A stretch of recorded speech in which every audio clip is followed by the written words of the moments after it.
Okay, welcome to ocean energy. So this chapter, we're going to be basically covering two different types of ocean energy conversion. So we have ocean thermal energy conversion, or Otech, and then energy conversion from waves and tides. So Otech, ocean thermal energy conversion, is the energy resulting from the temperature difference between between the solar heated surface and the deep ocean water. Whereas energy from waves and tides is just basically from water motion from waves and water motion from tides that go in and out of as the tide goes in and out. So what we're going to do is we're going to start first with Otech.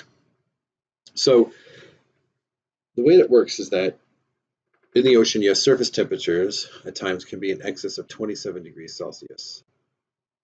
And the temperature at depths greater than 1 kilometer can be as low as 4 degrees Celsius.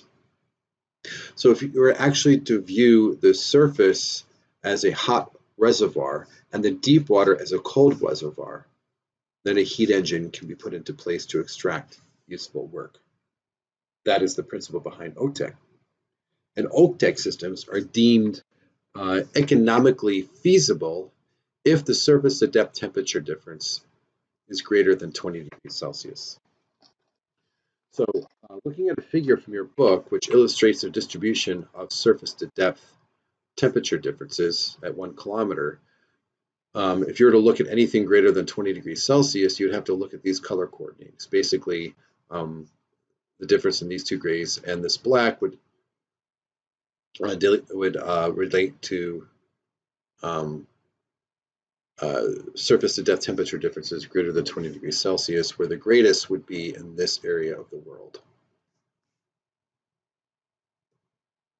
So much of Otech areas are in the, most of Otech applicable areas are in the mid-ocean and are far removed from both population centers and high energy consumption areas. So since Otech systems is essentially a heat engine, as you know from a heat engine, the Carnot efficiency represents the upper bound of the thermal efficiency.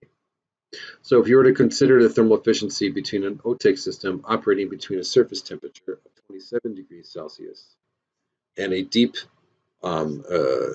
water temperature of 7 degrees Celsius, that would basically be a 20-degree temperature difference. So looking at the 27 degrees as the temperature of the hot reservoir and 70 degrees as the temperature of the cold reservoir, you can use the relation to figure out what the Carnot efficiency is, because the Carnot efficiency is just basically calculated as a function of the hot and cold reservoir. So looking at these specific temperatures, you'd basically get a Carnot efficiency of 6.7%. That is the highest efficiency that an Otech system can operate between a hot water, or between a warm surface temperature of 27 C and a deep water temperature of 7 C. But in reality, the efficiencies are projected to be more like 3%. So what are the implications of this type of heat engine that has such a low efficiency? Well, we'll look at, in this case, the implication would be twofold. One, in order to get any sort of power, you would need high flow rates, which means large components. So that would be required for any sort of significant power extraction. And number two, the Otech economics would be very sensitive to irreversibilities in any of the processes and any losses in the components.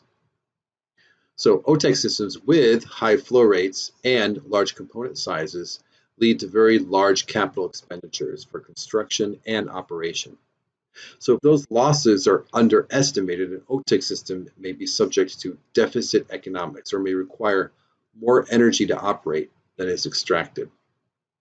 So Otech configurations are generally classed that we're going to look at in this class as either open flow or closed flow. Let's first look at open Otech systems, right? These are, again, one of the two different types of Otech systems we're going to look at. An open system operates on what's called a closed cycle. So let's look at that. So on the left-hand side of the screen, you can see a schematic. And on the right-hand side of the screen, you can see a TS diagram in relation to a saturation curve.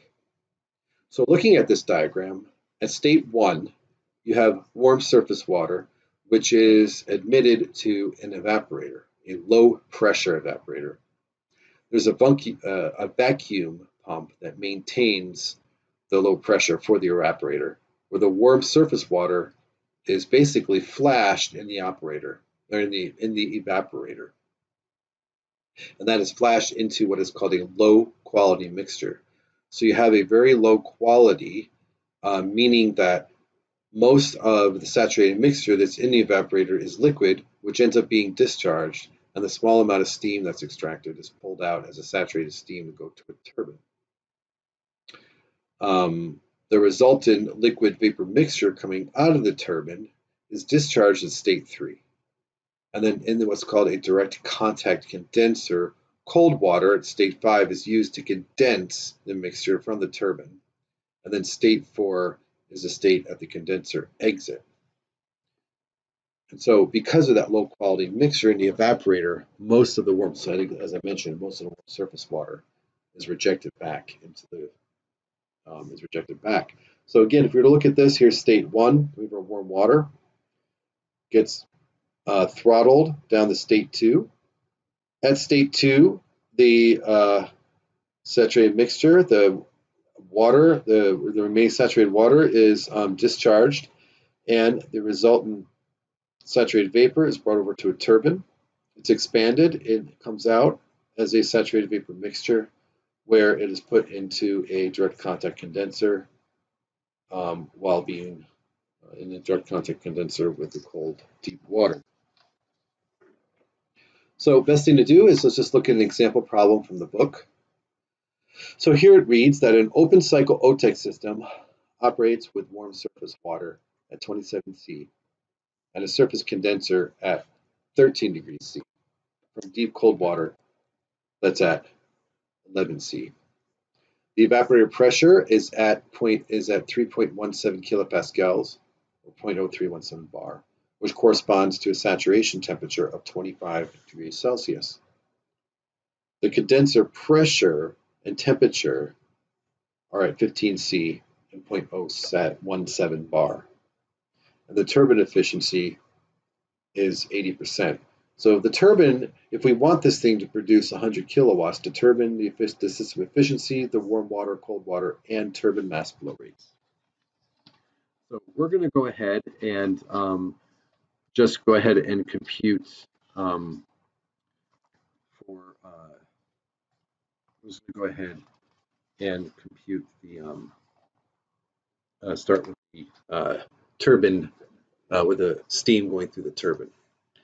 So we're going to go ahead and start at state 1. We have warm surface water. So the warm surface water at state 1 is at 27 degrees Celsius. And again, we'll just assume that to be at 100 kilopascals, right, at atmospheric pressure.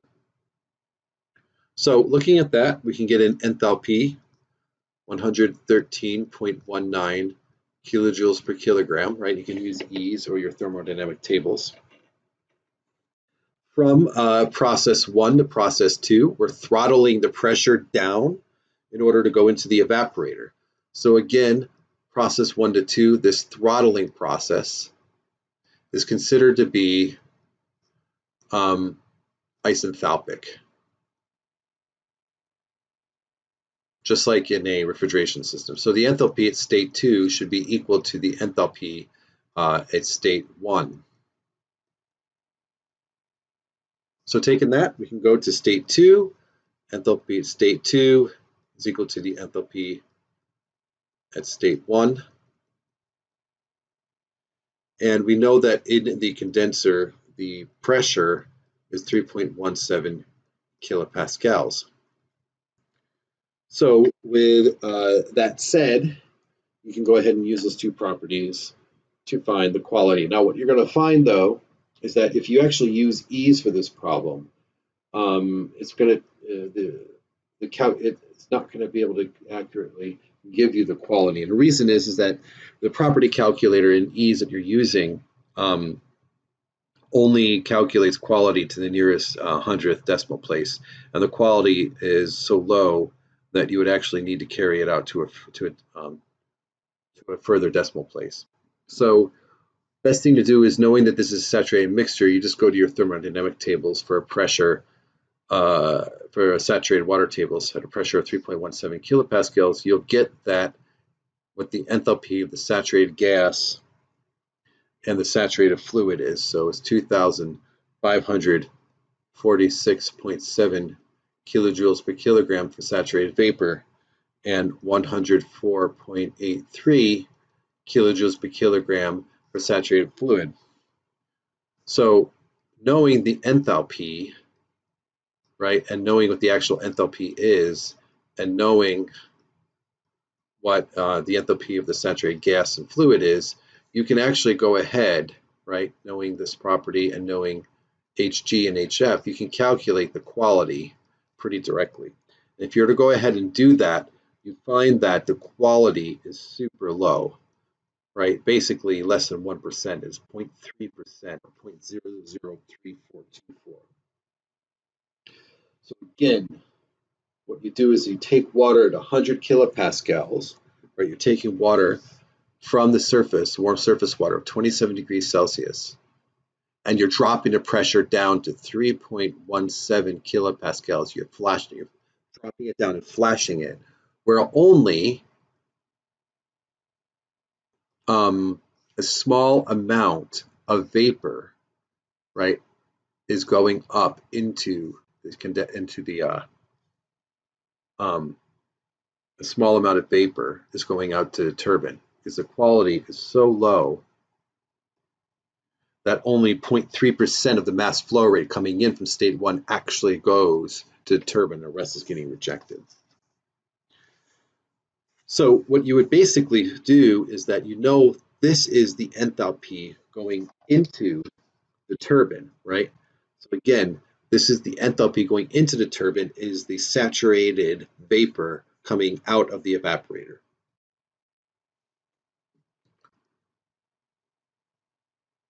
So I have my saturated vapor, 2,000, an enthalpy of 2,546.7 kilojoules per kilogram. If I were to go ahead and find what my entropy is at that same state, what I can do now is that I can use the efficiency of my turbine, which is given to me, right? My efficiency of my turbine is given to me as 80%, which is basically the ratio of the actual work that the turbine produces divided by the isentropic work given by the turbine. And again, this is only under the assumption that only vapor is going or enters, only vapor enters the turbine.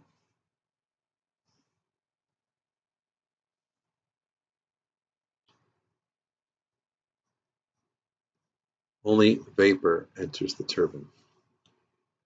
So with that said, it basically would be the actual work, which would be enthalpy going into the turbine minus the actual enthalpy coming out of the turbine, divided by the isentropic work, which is the enthalpy going into the turbine minus the enthalpy coming out of the turbine if the turbine were isentropic.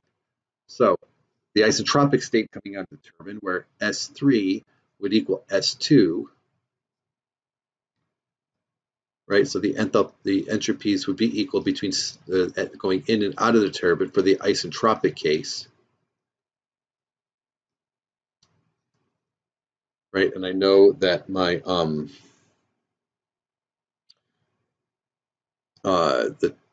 basically the pressure coming out of the turbine is given to me as well.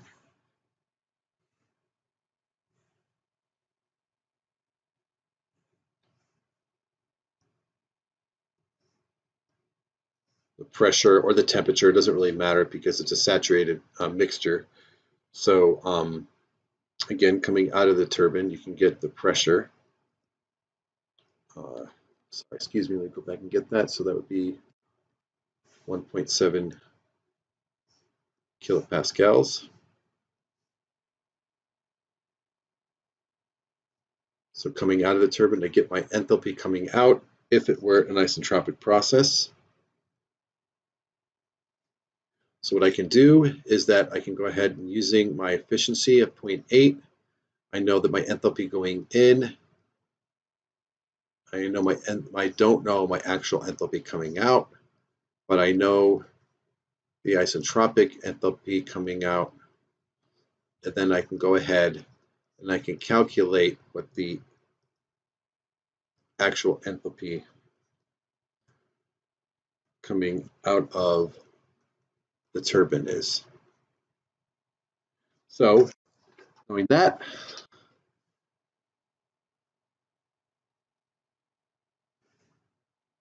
I can figure out what the actual work is.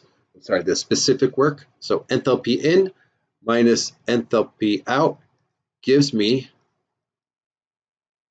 a specific work output of 66.16 kilojoules per kilogram. So knowing what the power is, I know that I want to get 100 kilowatts worth of power. So that means I have to take mass flow rate multiplied by the specific work, which is 66.16 kilojoules per kilogram. I can calculate that I need 1.51 kilograms per second worth of mass flow rate of steam going into the turbine in order to produce 100 kilowatts, right? So I have that part, but then the question is, all right, fine. That is what I get going into the turbine, but how much warm water do I actually need to get that much steam? Well, if you're to go ahead and figure out what the mass flow rate of warm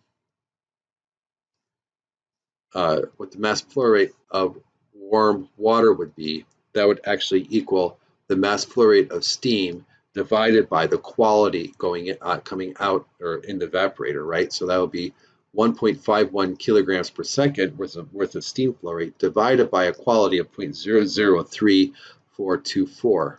So that basically would give me a warm water flow rate of 442 kilograms per second, right? So that's nearly 1,000 pounds of water every second flowing.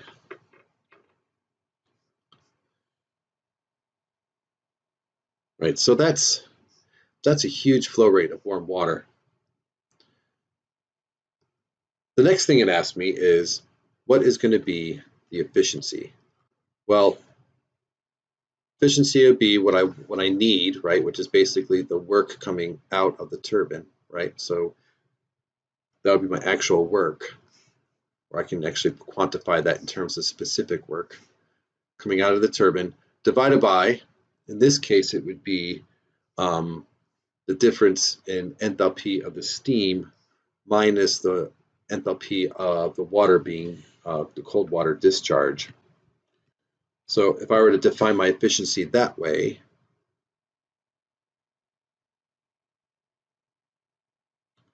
I would get an efficiency of 2.7%, which is super low, right? But it's around the 3% that we mentioned earlier that these systems are predicted to operate at. The last part of the problem, I'm not going to go into it heavily, but it was asking for what is the flow rate of the water coming out of the cold deep water side. So again, if you were to do a first law around the condenser, right? The first law around the condenser would basically allow you to have energy in by mass here, energy in by mass there, and energy out by mass there. You can actually do a first law analysis and you would get that flow rate is about 437 kilograms per second. So again, that would be based on a first law on the condenser. That would yield you a mass flow rate of 437 kilograms per second.